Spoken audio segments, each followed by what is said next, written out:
इन्नल हम्दुलिल्लाह वस्सलातु वस्सलामु अला रसूलिल्लाह अम्मा बाद फ़अऊज़ु बिल्लाहि मिनश शैतानिर रजीम बिस्मिल्लाहिर रहमानिर रहीम वमन अज़लमु मिम्मन मनअ मसाजिदल्लाहि अन युज़करा फ़ीहा इस्मुहु वसअ फ़ी ख़राबिहा क़ाल अन्नबिय्यु सल्लल्लाहु अलैहि वसल्लम अल जिहादु मुज़ बअसनी अल्लाहु इला अन आखर उम्मती युक़ातिलु मसीह अद-दज्जाल औ कमा क़ाल अलैहि सलातु वस्सलाम।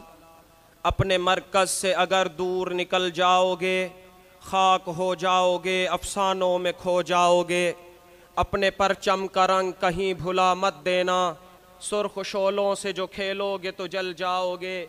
तेज़ कदमों से चलो, तसादुम से बचो, भीड़ में अगर सुस्त चले तो कुचल जाओगे। हम सफ़र ढूंढो न किसी का सहारा चाहो, ठोकरें खाओगे तो खुद ही संभल जाओगे। वाजिबुल एहतराम असातिज़ा किराम, मुनसिफ़ीन किराम, शुरफ़ाए उम्मत, आप हज़रात के सामने जिस मौजू पर लब कुशाई करने की सआदत हासिल हो रही है वो है मस्जिद और जिहाद।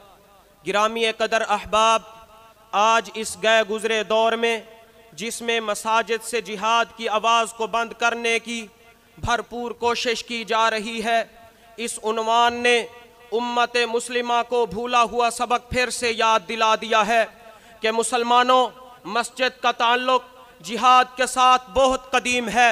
उतना ही कदीम जितना के इस्लाम कदीम है, जितना के सहाबा किराम रिज़वानुल्लाहि तआला अलैहिम अजमाइन का दौर कदीम है, बल्कि खुद नबी करीम सल्लल्लाहु अलैहि वसल्लम के ज़माना में इस ताल्लुक़ की इब्तिदा हुई। जब जिहाद व क़िताल का हुक्म बारगाहे एज़दी ईमान वालों के दिलों पर मरहम बनकर नाजिल होता है तो सबसे पहले मस्जिद नबवी शरीफ से ही हय्या अलल जिहाद की सदाएं बुलंद होती हैं और बदर का मार्का सज जाता है। फिर इसी पर बस नहीं, बल्कि वो मुशरिकीन जो कल तक मुसलमानों पर बैतुल्लाह के दर बंद कर रहे थे, जो ईमान वालों पर मस्जिद हराम में इबादत करने से रोक रहे थे, आज वो जिल्लत और रुसवाई के गड़े में डाले जा रहे हैं। फिर ओहद व खंदक के मार्कों की इब्तिदा भी इसी मस्जिद ही से हो रही है। खुद नबी करीम सल्लल्लाहु अलैहि वसल्लम मस्जिद नबवी में बैठकर लश्करों की महाजों पर तश्कीलात फरमा रहे हैं। फिर आसमान दुनिया ये मंजर भी देखता है कि खुद नबी करीम सल्लल्लाहु अलैहि वसल्लम 10,000 का लश्कर लेकर बड़ी शान और शौकत के साथ उस मक्का को भी फतह फरमा रहे हैं जिसके रहने वालों ने ईमान वालों को एक दिन उसी सरजमीन से बाहर निकाल दिया था। आज वही मक्का की सरजमीन है। मस्जिद नबवी से उठने वाला जिहाद मस्जिद हराम को दुश्मनान इस्लाम से पाक कराता हुआ नजर आ रहा।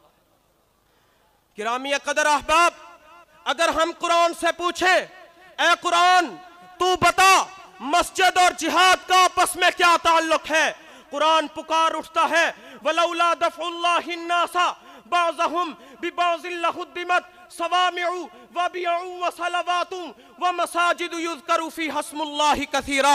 अगर अल्लाह रब्बुल इज़्ज़त जिहाद के जरिए से इन यहूद व नसारा को तबाह व बर्बाद न करते, आज तुम्हारी मसाजिद को गिरा दिया जाता। मालूम हुआ कि जिहाद के जरिए से मसाजिद की बका है और मसाजिद ही जिहाद और मुजाहिदीन को खड़ा करने का जरिया बनी है, क्योंकि नबी करीम सल्लल्लाहु अलैहि वसल्लम के ज़माने में मुजाहिदीन का मरकज़ और हेडक्वार्टर मस्जिद नबवी थी।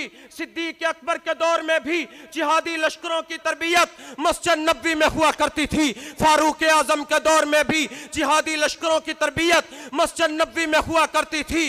यही मसाजिद ही तो थी जिनमें जिहाद के फज़ैल सुना सुना कर मुमिनीन को मुजाहिदीन बनाया जाता था।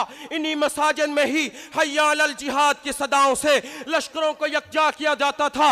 इन्हीं मसाजिद में ही जिहाद के लिए अम्वाल व असला जमा किया जाता था। इन्हीं मसाजिद में ही जिहाद की तरबियत और ट्रेनिंग दी जाती थी। फिर सहाबा के दौर के बाद भी इन्हीं मसाजिद ने जिहाद की अजमत को बहाल रखा। फिर वो फाते बैतुल मुक़द्दस सुल्तान अयूबी का दौर हो या फिर शेर मैसूर टीपू सुल्तान का ज़माना हो, इन्हीं मसाजिद से जिहाद का अहया हुआ। फिर इन दीवाने मुजाहिदीन ने भी मसाजिद के साथ पूरी पूरी वफा की। जिस जिस इलाके को इस्लाम की ज़ेरे नगीं लाते गए वहाँ मसाजिद बनाते गए। न इन्हें अपने महल्लात की फिक्र हुई, न शानदार घर बनाने का दाया दिल में पैदा हुआ।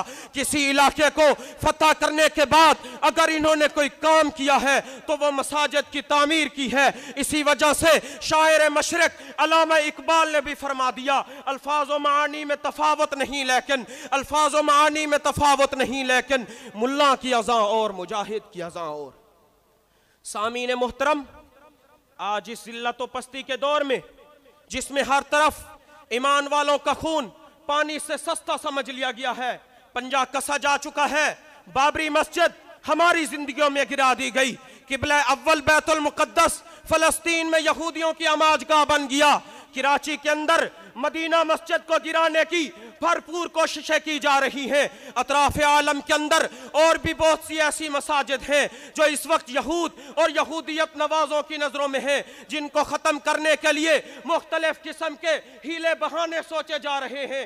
ऐ मुजाहिदीन, तुम्हें फिर से मसाजिद पुकारती हैं। कुफ्र और शिर्क का तसल्लुत तोड़ने के लिए उसी तरह जज्बे जिहाद दिखाना होगा जिसकी बरकत से यहूद बैतुल मुक़द्दस की चाबियां फारूक आज़म के कदमों में रख रहे थे। आज वही जज्बे ईमानी दिखाते हुए, अलम जिहाद बुलंद करते हुए कुफ्रिस्तान के महल्लों में यह बात पहुंचाना होगी कि सुन लो, दुनिया की कोई कुव्वत, कोई ताकत, कोई हुक्मरान, कोई हुकूमत न मसाजिद को मिटा सकती है, न जिहाद को ख़त्म कर सकती है। क़यामत की सुबह तक मसाजिद भी रहेगी, जिहाद भी रहेगा। कह दो इंशाअल्लाह। फिर ऐ मुसलमान, तुम्हें इन अल्फाज में दावत फिक्र क्यों न दूं। उठ शेर मुजाहिद, होश में आ, तामीर खिलाफत पैदा कर। क्यों फिरके फिरके होता है, अब एक जमात को पैदा कर तू ही तरक्की इस दुनिया में, असबाब तिजारत पैदा कर, कारून की दौलत ठुकरा दे, उस्मान की दौलत पैदा कर। इस्लाम कदम तू भरता है, कुफार से फिर क्यों डरता है। या तो इस्लाम का नाम न ले या शौक शहादत पैदा कर और दिल से यह कह के आ, घबराए ना, हालात बदलने वाले हैं। जो कांटे बन के आए थे वो लम्हे टलने वाले हैं। मजलूमों की आहों ने अब शोलों की अदाएं पहनी हैं। ये जाल कफस सैयादों के अब सरने टलने वाले हैं। अरे हिम्मत ही नहीं तूफानों में जज्बों को हमारे छीन सके, जितना हमसे उलझोगे हम और मचलने वाले हैं। वमा अलैना इल्लल बलागुल मुबीन।